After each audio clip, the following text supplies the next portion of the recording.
Salah satu faktor yang mempengaruhi bagaimana diri kita saat ini, kemudian bagaimana cara kita melihat diri sendiri, seseorang itu percaya diri atau enggak, seseorang itu insecure atau enggak, itu dipengaruhi sama salah satunya adalah pola asuh. Di video kali ini akan membahas tentang seberapa besar sih pengaruh pola asuh orang tua terhadap karakter seseorang, terhadap bagaimana seseorang melihat dirinya. Setelah kita lahir, lingkungan pertama yang kita kenal adalah keluarga sebelum kita mengenal dunia luar. Dan keluarga ini termasuk orang tua kita, kemudian kakak kita, nenek kakek apabila itu tinggal di rumah, dan siapa yang sering kita jumpai ketika kita masih kecil dan dirawat dulunya. Seperti dalam buku 10 Years to a Less Defiant Child, yang menulis itu adalah Jeffrey Bernstein, seorang ahli psikolog dalam hal khususnya anak, remaja, dan juga keluarga. Di bukunya disebutkan pola asuh orang tua yang seperti ini itu bisa berdampak buruk terhadap anaknya. Dan mungkin jika teman-teman bertanya sekarang, kenapa sih aku kok jadi orang yang percaya diri kayak gini? Kenapa aku selalu memandang diriku rendah? Kenapa aku selalu insecure? Kenapa aku selalu membandingkan diriku sama orang lain? Kenapa? Segala karakter yang ada dalam diri kita pada saat ini itu tidak terlepas dari pola asuh orang tua yang mempengaruhi. Yang pertama adalah pola asuh orang tua yang suka bentak dan juga mukul. Banyak mendengar cerita dari teman-teman sekitar karena masa lalu yang buruk dengan orang tuanya. Dalam hal ini tentu pola asuh.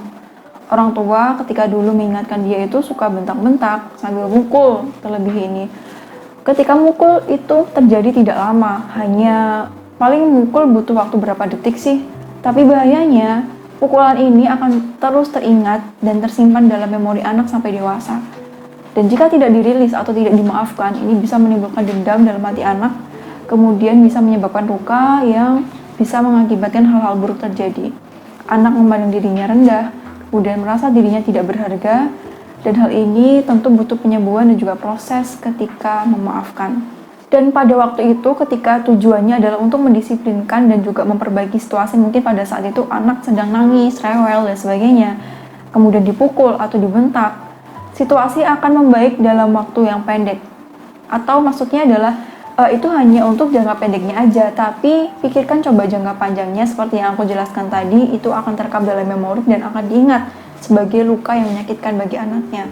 Kita nggak pernah tahu kata-kata kita itu seberapa dalam dampaknya bagi luka batin seseorang.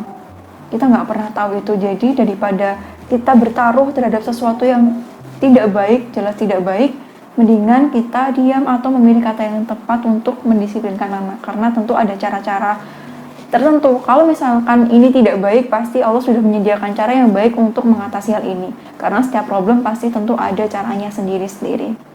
Dan kalau caranya tidak tepat, akan menghasilkan hasil yang tidak tepat pula. Seperti hanya tadi, anak menjadi merasa tidak berharga, merasa tidak percaya diri, menjadi dendam dalam hati karena tidak meluapkan, atau mungkin mau ngomong ke orang tuanya, kalau ayah, ibu, tolong jangan pakai cara seperti ini. Saya sakit hati atau mungkin saya terluka ketika ayah sama ibu memperlakukan ini ke saya. Tidak semua anak bisa mengekspresikan apa yang dia rasakan dengan gamblang atau jelas kepada orang tuanya. Karena tentu karakter orang tua itu beda-beda. Ada yang menolak pendapat anak mentah-mentah, ada yang kaku, ada yang menerima dengan baik, tapi dalam hal ini tidak semua orang tua bisa mengerti dan tidak semua anak bisa mengekspresikan itu. Maka dari itu, di masa depan ketika kita jadi orang tua, kita harus tahu gimana cara mengatasi berbagai macam masalah dengan cara yang tepat. Dan tentu cara yang tepat ini didapatkan dari apa? Dari belajar dan juga mencari tahu. Dengan banyak ilmu, kita bisa menempatkan sesuatu dengan cara yang tepat sehingga menghasilkan hasil yang lebih baik, seperti itu. Dan lagi teman-teman, kalau misalkan dulunya orang tua memperlakukan anak atau menegur anaknya, mendisiplinkan anaknya dengan cara bentak-bentak atau sampai mukul, ini akan bisa berakibat ketika anak punya masalah, dia cenderung tidak bisa menyelesaikan masalah yang dihadapi dengan komunikasi yang baik. Dia peralihannya akan sama seperti apa yang dia lihat, akan marah-marah, akan nyalahin orang lain, akan menyalahkan situasi, dan dampak buruknya lagi, dia bisa menyalahkan diri mereka sendiri berkali-kali akibat masalah yang dia hadapi. Intinya anak itu melakukan apa yang sering dia lihat. Kalau yang sering dia lihat adalah menghadapi masalah dengan cara bentak-bentak, dengan cara marah-marah, dengan cara mukul-mukul, maka dia bisa melakukan hal yang sama ketika dia punya masalah. Jadi kita sebagai orang tua harus hati-hati, dan untuk teman-teman yang pernah mendapatkan perlakuan seperti itu dari orang tuanya, mohon pelan-pelan dimaafkan ya. Bisa saja orang tua kamu itu tidak tahu kalau dampaknya akan seperti ini. Maksud mereka dulu adalah untuk mendisiplinkan dan mereka nggak pikir jangka panjangnya. Sementara masa lalu kita tidak bisa balik lagi, maka satu-satunya cara adalah memaafkan orang tua kita sehingga kamu bisa lebih enak menjalani hari-harinya, karena membayangkan hidup dengan luka yang terus disimpan itu tentu tidak enak, teman-teman. Jadi satu-satunya cara yang paling baik adalah memaafkan. Pelan-pelan memaafkan, bukan untuk siapa-siapa, tapi untuk diri kamu sendiri. Yang kedua adalah mengungkit konflik masa lalu. Mengungkit konflik masa lalu. Maksudnya dalam hal ini adalah kadangkala ada ya orang tua kita yang suka mungkit-mungkit masa lalu yang udah kelewat, padahal udah selesai, tapi diingat-ingat terus. Kemudian ketika marah-marah, coba ingat kamu dulu, bla bla bla dan sebagainya. Ini dapat menyebabkan dampak buruk kepada anak. Kenapa seperti itu? Ketika masalah sudah clear dan anak sebenarnya udah bisa dapat pelajaran dari itu, ketika orang tua mengungkit-ungkit itu cenderung membuat anak menjadi susah move on terhadap sesuatu. Mungkin di masa depan ketika dia menjumpai masalah, dia akan sulit move on. Kemudian hal ini bisa membuat dia cenderung memendam dan juga menyimpan hal itu terlalu lama. Kenapa anak harus bisa move on dari masalah sebelumnya? Karena semakin anak beranjak dari masa lalu yang pernah dia hadapi, masalah-masalah yang pernah dia atasi, ini akan membuat anak menjadi percaya dirinya naik, dan ketika dia lebih percaya diri, tentu cara pandangnya terhadap dirinya sendiri juga meningkat, dan ini akan mempengaruhi ke hal yang baik tentunya. Anak ketika dihadapkan keputusan, dia akan cenderung membuat keputusan di mana ada pilihan baik sama pilihan buruk, dia akan memilih pilihan yang lebih baik. Dan tadi kalau misalkan terus dibicarakan masa lalu yang sebenarnya nggak perlu, itu bisa menyebabkan anak susah move on, kemudian dia cenderung memilih pilihan yang salah sehingga bisa mengulangi lagi perilaku negatif yang pernah dilakukan di masa lalunya. Yang ketiga adalah membuat anak merasa bersalah terhadap sebenarnya sesuatu yang tidak dia lakukan. Contoh, ketika orang tua meminta anaknya buat membayangkan, coba kamu bayangkan posisi ibu seperti ini, apakah kamu tidak tersiksa, apakah kamu tidak sakit hati, apakah kamu tidak menderita. Kalimat-kalimat seperti ini sebenarnya apa untungnya?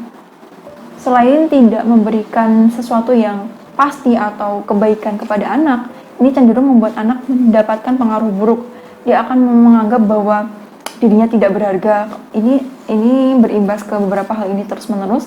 Dia menganggap dirinya tidak berharga, kemudian dia merasa dirinya tidak layak mendapatkan hal-hal yang lebih baik, dan parahnya dia bisa merasa bersalah ketika dia bahagia.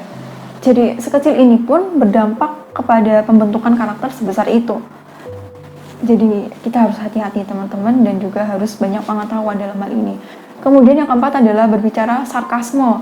Ketika mengingatkan anak, tentu kita bisa menggunakan kalimat yang jelas dan juga maksudnya seperti itu. Kalau sarkasme itu maksudnya kayak gini, tapi ngomongnya kebalikan.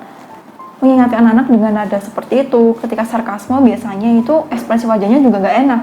Contoh misalnya ketika anak melakukan sesuatu yang mungkin gak sesuai sama apa yang kita maksud, kita akan contoh sarkasme dalam hal ini adalah seperti ini. Oh, kamu pikir kamu pintar ya? Dengan ekspresi wajah yang seperti itu.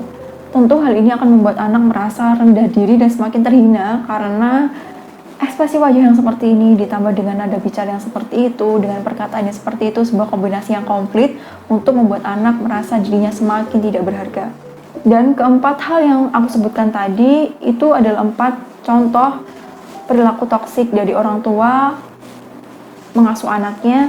Ketika kita tahu ini, seharusnya kita tidak melakukannya di masa depan karena kita udah tahu dampaknya seperti apa. Berbagi ke teman-teman, maksudnya adalah aku pengen sama-sama bareng-bareng belajar untuk menjadi orang tua yang baik di masa depan, karena kita bertanggung jawab untuk pertumbuhan mereka dan akan dipertanyakan di akhirat nanti. Bahkan termasuk pasangan yang kita pilih di masa depan nanti. Kalau kita tahu seperti ini, hal sekecil ini pun udah berakibat seluar biasa itu ya. Kita udah ngerasain beberapa hal yang aku sebutkan tadi. Mungkin teman-teman, oh aku juga pernah merasakan ini, makanya aku kayak gini.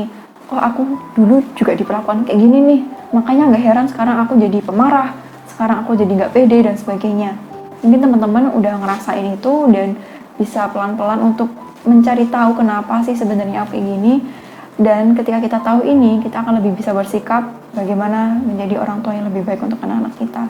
Dan untuk teman-teman yang mungkin merasakan beberapa hal tadi yang sekarang masih menyimpan luka dalam hati, sekali lagi mohon pelan-pelan dimaafkan. Untuk diri kamu, untuk kebaikan kamu. Sebenarnya masih banyak sekali cerita tentang toxic parent dan pengalaman-pengalamannya, kemudian pelajaran-pelajarannya untuk teman-teman dan juga untuk diriku sendiri yang pengen aku share ke teman-teman. Tapi mungkin di video selanjutnya aja ya. Untuk video kali ini cukup, keempat hal tadi berdasarkan dari buku Jeffrey Bernstein. Semoga apa yang aku share ke teman-teman bermanfaat. Dan tentu jika ada kebaikan dalam hal ini tentu atas izin Allah dan semuanya dari Allah. Dan mungkin jika ada sesuatu yang kurang tepat dan juga kekurangan itu dari aku sendiri. Sampai jumpa di next video bersama aku Devi Puspita. Semoga Allah selalu melimpahi keberkahan di setiap nafas kita. Sampai jumpa. Wassalamualaikum warahmatullahi wabarakatuh.